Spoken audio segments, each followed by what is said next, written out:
अरे आई तू हा परा मीचे परा काही दिवस तुझ्या घरी राहू शकते का? मला लहान्या पोरांनी काढून दिलं. निघा माझ्या घरातून.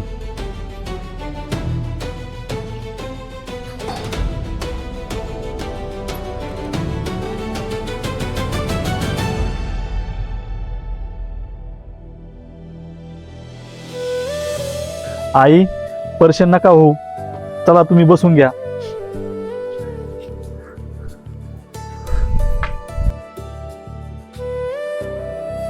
बसा इथं आई.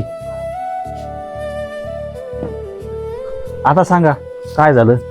ते बापल्या पोरांनी थांबा आई, मी तुम्हाला पाणी घेऊन येतो.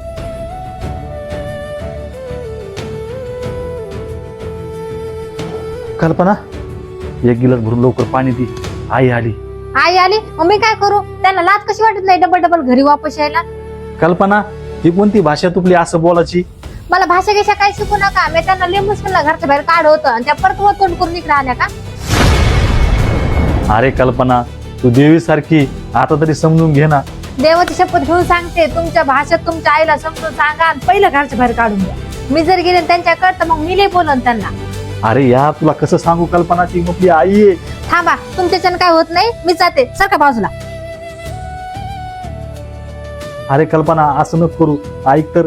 तुम्ही हात सोडा माझा, मी जाऊन बोलते त्यांना. आई तू हा कल्पना मीच. हा पोरी तुझीच आई. आई तर सऱ्याच्या सारख्याच असतात ना. पोरी दुसरीची आई असली तर तुला काऊन एवढा राग येतो ग? भौतिक मायाकूनच काही कमी पडलं असं. तेव्हा पोरग मुपलं असं निघलं आणि पोरगी बी अशी निघली.